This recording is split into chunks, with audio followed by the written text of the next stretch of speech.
Je suis l'artiste Ledoux Marcelin.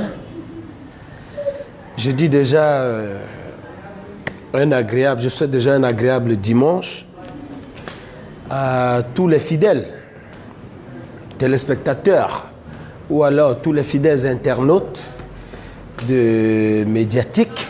Voilà. Je suis là ce soir, ce dimanche, en tant qu'une personne ressource dans le domaine des arts et de la culture.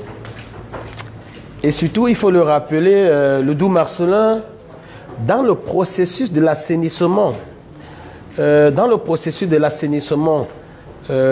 le secteur du droit d'auteur et des droits voisins, Ledoux Marcelin a joué un très grand rôle, a été parmi les acteurs qui ont joué un très grand rôle pour que le processus d'assainissement dans le secteur du droit d'auteur et des droits voisins prescrit par le chef de l'État puisse aboutir et puisse connaître un dénouement heureux et qu'aujourd'hui, ça a permis qu'il y ait 5 organismes de gestion collective de droits d'auteur et des droits voisins, c'est-à-dire les sociétés de droits d'auteur.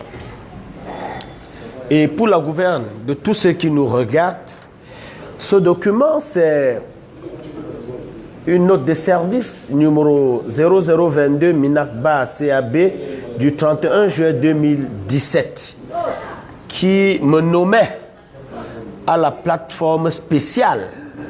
Cette plateforme spéciale qui a abouti à trouver un conseil d'administration consensuel de l'art musical et nous a permis comme ça d'aller à l'Assemblée générale.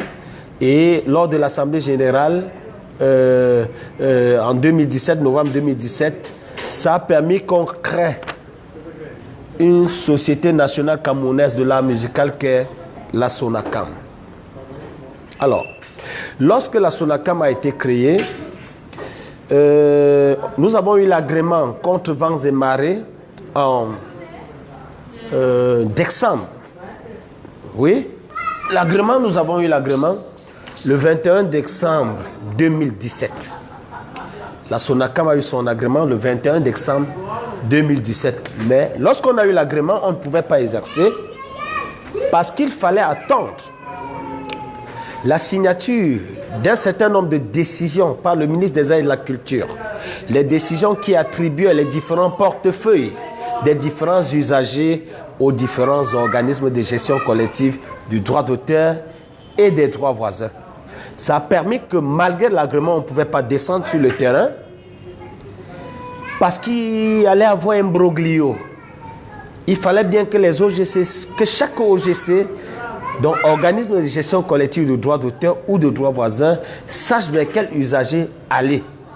Ce n'est qu'en mai 2018 que le ministre des Arts et de la Culture, le professeur Narcisse Mouelé-Kombi, a signé 13 décisions, parmi lesquelles la décision qui attribuait les différents portefeuilles des usagers aux OGC. Ça a permis comme ça que la SONACAM, Société nationale camerounaise de l'art musical, avec pour PCA monsieur Sanfan Thomas, la légende de la musique camerounaise. Ah oui, cette sommité que les gens ont dansé partout dans le monde, c'est Sanfan Thomas qui est le PCA de la SONACAM. Et le directeur général, c'est M. Awal Bakari. M. Awal Bakari qui est d'abord un avocat de profession et il a permis comme ça qu'au niveau de la SONACAM, qu'on puisse éviter de poser des actes qui rentrent en compte courant des textes réglementaires qui encadrent le fonctionnement de la société. Alors, en septembre 2018, le président de la commission de contrôle, M. Efoudou Pandé Gilles Serge, a lancé une campagne de recouvrement. Ça a permis que de septembre jusqu'en décembre, la SONACAM à elle seule a recouvré 547 millions de francs. 547 millions de francs en décembre. Ce qui a permis que 5 sociétés puissent faire des répartitions.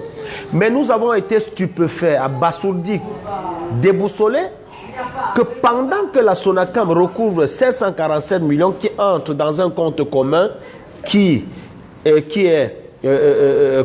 s'appelle compte de dépôt spécial, et que les autres sociétés qui devraient en principe récolter aussi et verser dans ce compte, récoltent et mettent dans leur poche, et que 3 sociétés, la Socadap, la Sosiladra, la SCAP, qui étaient déjà présents dans 8 régions du Cameroun, parce que la Sonacam était nouvelle et n'était présente qu'à Douala et Yaoundé, mais a pu récolter 547 millions, mais la SCAP, la Socadap, la Sosiladrap, qui étaient présentes dans 8 régions, n'ont pu verser dans le compte que 16 millions de francs. Nous avons été surpris que le président de la commission de contrôle, M. Effoudou Pandéji Serge, ne puisse pas s'indigner et prendre des mesures fortes pour pouvoir ramener ces gens à l'ordre et de pouvoir les amener à la respectabilité de leur mission régalienne, qui est celle de recouvrer et de reverser dans le compte de dépôt spécial au profit des ayants droit. Mais jusque-là, nous avons quand même fait une répartition en décembre qui a permis comme ça que les artistes passent les fêtes de Noël de 2018 sans problème. Mais seulement, M. Effoudou Pandéji Serge, avant décembre 2018, lors de certaines réunions dont il m'a convié, parce que j'étais toujours convié dans les réunions à la commission de contrôle, M. Effoudou s'est plaint un jour en réunion en disant que le directeur général de la SCAP, qui s'appelle M. Malé Georges, est allé dire à un responsable du ministère qu'il est à plus de 10 millions de francs que M. Effoudou le prend, bac sans décharger, et que vraiment il est harcelé. C'est M. Effoudou même qui se plaint en réunion. En fait, ce n'était pas faux. M. Effoudou a engagé un stratagème de vouloir mettre la pression sur les directeurs généraux des OGC et leur prendre de l'argent de manière illégale, sans signer, pour comme ça compenser, comme il le dit, le travail qu'il fait là-bas. Pourtant, il est payé par l'État. Son argent doit être payé par le compte d'affectation et c'est contenu dans un décret du Premier ministre. Alors, lorsqu'il a mis la pression sur la Sonacam, voulant prendre de l'argent sans décharger, sans déclarer, sans signer à M. Awal Bakari, qui est le directeur général de la Sonacam, le directeur général de la Sonacam lui a dit « Je ne peux pas, les textes ne me permettent pas », mais il s'est retrouvé, chers collègues, en train de demander à la Sonacam de lui payer 6 800 000 quelque chose. Parce qu'en fait, M. Effoudou essayait de nous dire que l'art musical devait l'argent à la CPMC. Et la CPMC, c'était la Commission permanente de médiation et de contrôle, qui a été remplacée et aujourd'hui est devenue Commission de contrôle. Alors, la CPMC, ils ont dit que l'art musical devait l'argent à la CPMC.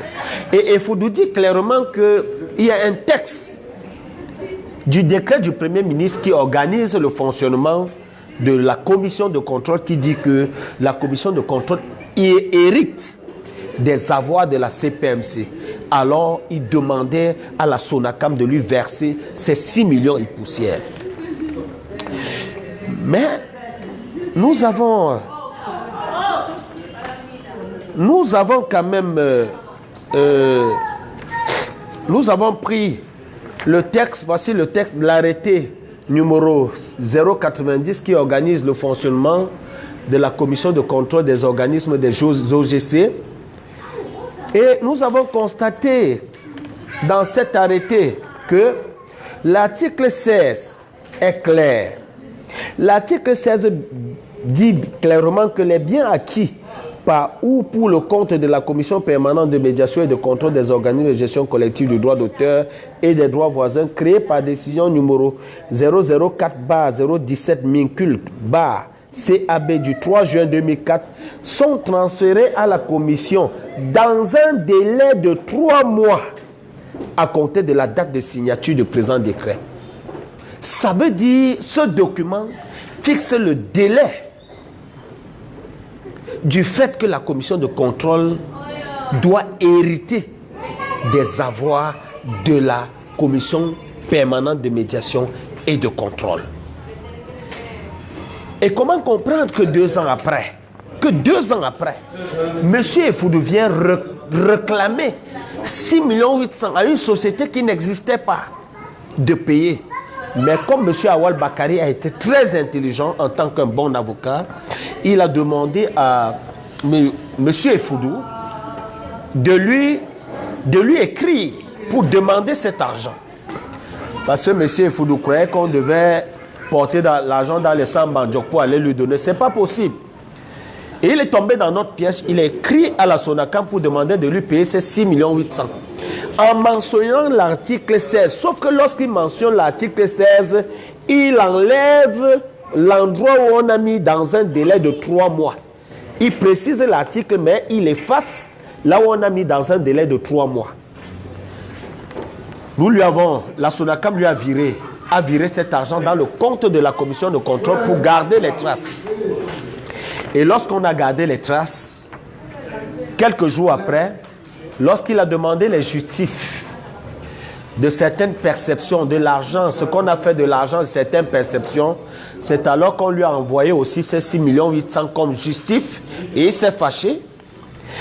Il a essayé de convaincre le PCA, le DG, de déchirer ce justif, d'annuler ce justif, parce que ce n'est pas bon, il ne faut pas qu'on voie ça. Mais on ne l'a jamais fait. Et ça vaut l'acharnement du président de la commission de contrôle, M. Effoudou, contre la Sonacam, depuis qu'il a pondu un communiqué. Chers internautes, voici le communiqué du 26 août 2019 du président de la commission de contrôle qui expose des OGC, la Sociladra, la Sonacam, la SCAP et la SOCADAP, en présentant des montants dans ce communiqué en disant qu'ils ont fait des perceptions directes et non pas justifié ces perceptions. Il accuse les OGC d'avoir fait des perceptions directes, pourtant l'argent doit entrer dans le compte de dépôt spécial. Alors, j'ai beaucoup de documents, hein. Ça, c'est un communiqué de M. Effoudou Pandéji Serge du 5 septembre 2018 qui disait ici clairement: le président de la commission de contrôle porte à la connaissance des usagers du droit d'auteur et des droits voisins qu'à compter du 1er janvier 2019, les paiements directs des espèces aux percepteurs seront progressivement interdits.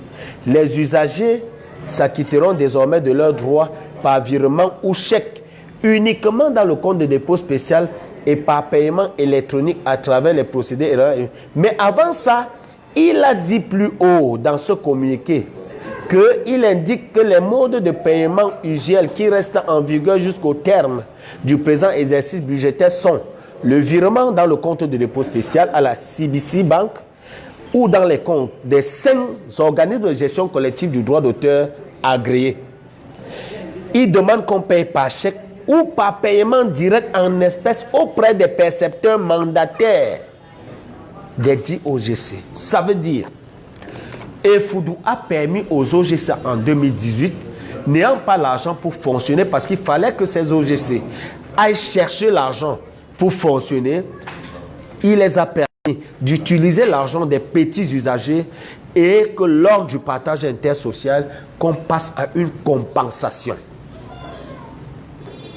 Comment comprendre que M. Effoudou, n'ayant jamais fait un contrôle sur place et sur pièce, comme l'article 7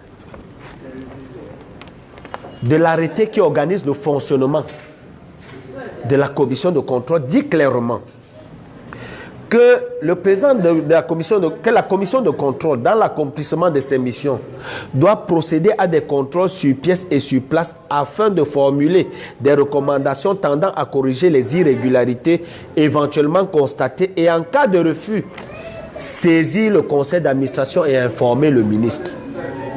Le travail de M. Efudou, c'est que le jour qu'il décide de faire un contrôle dans une société de droit d'auteur, il doit écrire à la société pour demander quand est-ce qu'il passe. Et en fonction du calendrier de cette société, il peut passer, il fait un contrôle sur place et sur pièce, comme l'article 7 de l'arrêté qui organise le fonctionnement de la commission de contrôle l'indique. Et après ce contrôle, lorsqu'il constate même les irrégularités, il doit simplement faire des recommandations au directeur général. Si les recommandations, dans les recommandations au directeur général, le prochain contrôle, il n'a pas corrigé, le travail de M. Efudou, c'est de saisir le conseil d'administration et informer le ministre. Il n'a pas qualité de prendre sur lui, de suspendre les perceptions.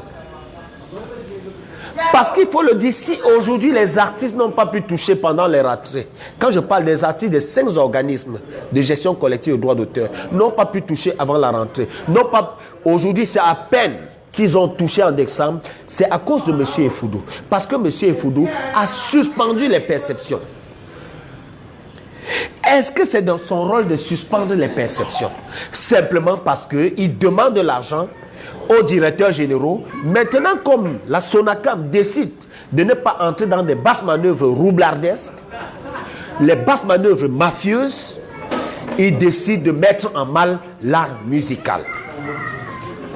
Et c'est comme ça qu'il a été obligé d'entrer en complicité avec les 4 autres OGC, parce qu'il faut le dire, M. Efudou Pandéji Serge est entré dans une complicité terrible, dévastatrice, où on va se rendre compte même qu'il est le plus pire des présidents de la commission de contrôle depuis l'histoire du droit d'auteur au Cameroun. Chers internautes, voici un rapport de M. Efudou Pandéji Serge dans le dossier du Trésor. Le dossier du compte du Trésor, parce qu'on a démantelé il y a quelques jours, il y a quelques temps, on a démantelé que du côté du Trésor, le DG de la Sociladra entretenait un compte qui, depuis 2012, avait déjà encaissé 617 millions de francs. C'est contenu dans son rapport lui-même. Et dans son rapport, M. Efudou mentionne bien que les 617 millions de francs ont pris des destinations inconnues. M. Efudou raconte même dans son rapport que le DG de la Sociladra, étant pris en tenaille, a décidé de créer un sous-compte pour distraire cet argent, l'argent qui restait dans ce compte, mais il a été obligé de verrouiller. Comment comprendre, chers internautes, qu'après un rapport de M. Efudou, le ministre, en date du 12 juillet 2019, a demandé à M. Efudou: j'ai l'honneur de vous inviter à explorer toutes les voies légales pour amener le directeur général de la Sociladra à mettre à disposition, dans les brefs délais, les éléments en sa possession sur la gestion du compte susvisé. Comment comprendre que depuis que le ministre a demandé à M. Efudou, de voir clair dans ce compte, M. Efudou, après quelque temps, est resté dans un silence incompréhensible. Il ne parlait plus de ce dossier. Et nous avons eu, selon certaines indiscrétions, qui seraient déjà en complicité et le soupçon de corruption amère est avéré. Puisque le directeur général de la société, là, M. Bombogo, il s'appelle M. Bombogo. J'ai là le document, chers internautes, la présidente du conseil d'administration de la Sociladra. J'ai là un document qui met en retraite qui met en retraite le directeur général de la Sociladra. Parce que ce document lui a été adressé le 14 novembre 2018. Et on dit clairement que suite à la résolution prise à l'unanimité par le conseil d'administration en sa session ordinaire du 14 novembre 2018, j'ai l'honneur de vous signifier votre mise à la retraite après de bons et loyaux services rendus à la Sociladra. Je vous invite par conséquent à vous rapprocher du bureau du conseil d'administration pour négocier les modalités pratiques de cette étape importante de votre carrière. Signé Madame Elise Mbala Meka. Comment comprendre qu'un directeur général a été mis à la retraite par son conseil d'administration et que le PCA de cette société a servi au directeur général ce document que je vous présente, et qu'aujourd'hui le président de la commission de contrôle, M. Effoudou Pandéji Serge, qui a ce document, continue à laisser qu'un DG qui est mis à la retraite continue à poser les actes de gestion. Je parle de ce monsieur parce qu'il est signateur du compte de dépôt spécial qui concerne tous les OGC. Alors, un directeur général illégal, dont M. Effoudou, lui a permis, malgré la gabegie financière catastrophique de 617 millions, dont M. Effoudou, dans son rapport, dénonce que ça a pris des destinations inconnues, l'argent du port, du trésor, et qu'on se rende compte que non seulement ce même DG est mis à la retraite depuis le 14 novembre 2018, que M. Effoudou continue à le laisser poser des actes de gestion. Ce n'est pas la sorcellerie que c'est toi. Hein, monsieur Effoudou? Ce n'est pas la sorcellerie, c'est quoi? Et vous allez vous rendre compte. À la commission de contrôle des OGC, monsieur Effoudou a paralysé son secrétaire permanent. Et je voudrais poser la question de savoir pourquoi est-ce que monsieur Effoudou en veut à tous ses secrétaires permanents. Le docteur Sénat était là. Selon certaines informations à notre disposition, c'est M. Effoudou qui a écrit au ministre d'enlever monsieur le docteur Sénat, qui était secrétaire permanent. Le ministre a aussi enlevé, croyant que ça allait faire changer les choses. Mais après, on a nommé le docteur Ngando, qui est d'abord un professeur à l'université, qui est un docteur en droit et qui a de l'expertise dans le domaine. Alors, comment comprendre que le docteur Ngando étant là, le secrétaire permanent, qui est l'organe technique, parce que dans l'arrêté qui organise le fonctionnement de la commission de contrôle, il est clair que le secrétaire permanent, je vais vous lire cette disposition.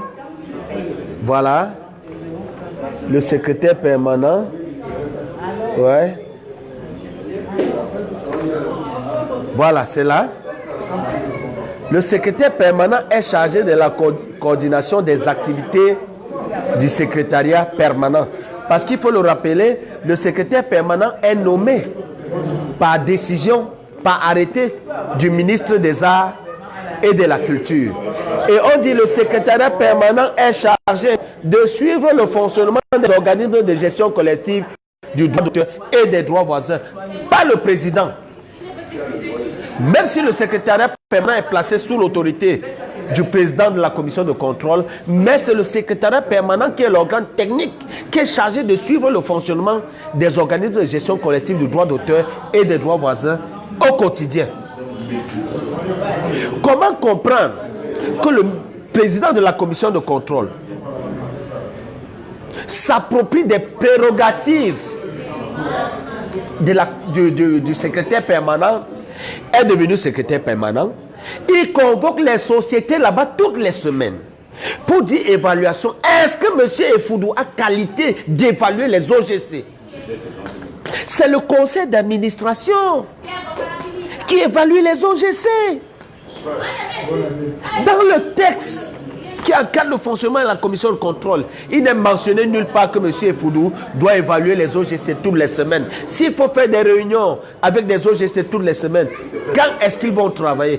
Quand est-ce qu'ils vont faire leur mission régalienne qui est celle de recouvrer et de repartir? Mais dans la cerise sur le gâteau, le secrétaire permanent, M. Ngando, Dr Ngando, a envoyé cette correspondance au président de la commission de contrôle pour lui signifier simplement qu'il n'est qu'un incompétent et qu'il ne comprend rien à rien. Il est perdu totalement. Il est perdu totalement et selon nos informations, partout où il est passé, il était en perdition totale. Je me demande même comment il s'est retrouvé là. Chers internautes, ce qui m'amène ici même, je suis venu vous dire que nous venons de prendre M. Efudou la main dans le sac, dans une complicité de détournement, de vol aggravé de l'argent des artistes membres de la SONACAM. Est-ce que vous vous rendrez compte que M. Efudou a voulu, dans une basse manœuvre, organiser à la commission de contrôle le partage intersocial de 293 millions qu'il y avait à la commission de contrôle. Et il a voulu organiser ce partage intersocial avec les 4 OGC et ils ont voulu léser, le faire sans la SONACAM. Lorsque les syndicalistes ont appris, les syndicalistes ont saisi le ministère des Arts et de la Culture, la présidente de la République, ont saisi le contrôle supérieur de l'État, les syndicalistes, parce que Lodou Marcelin, je suis leader syndical, je suis président du MCGC, je suis président du mouvement contre le gangstérisme culturel et pour votre gouverne, Lodou Marcelin est leader de 36 associations et syndicats d'artistes au Cameroun et la série sur le gâteau, je suis auteur-compositeur, membre de la SONACAM, administrateur de la SONACAM. Lorsque les syndicalistes ont signifié, ont saisi toutes ces instances, M. Efudou a convié la SONACAM. Lorsque Sanfan Thomas arrive à la réunion à la commission de contrôle, on se rend compte qu'ils avaient déjà fait une simulation de partage intersocial et avaient fait un partage intersocial égalitaire, c'est-à-dire en violation des textes réglementaires. Et M. Sanfan Thomas a dit, mais dans ce partage intersocial, je ne peux pas signer ce procès verbal. Parce que ce procès verbal, c'est un procès verbal de dupe. En ce moment, dans ce que vous avez fait, vous venez de voler plus de 47 millions de francs aux artistes, musiciens, membres de la SONACAM. Je ne peux pas signer. Et lorsque le président de la commission de contrôle a reçu Sanfan Thomas dans son bureau, Sanfan Thomas lui a dit, si vous voulez, je viendrai demain avec tous les documents. Tous les documents de tout ce que nous avons versé dans le compte de dépôt spécial et nous allons mettre en exergue les textes. Parce que voilà les textes qui fixent les barèmes de partage intersocial. C'est vrai que ce sont les textes qui datent du 14 juillet 2004, mais la loi est claire. Tant qu'il n'y a pas eu d'autres décisions qui abrogent ces deux décisions-ci, les seules décisions qui restent en vigueur, ce sont les décisions de 2004.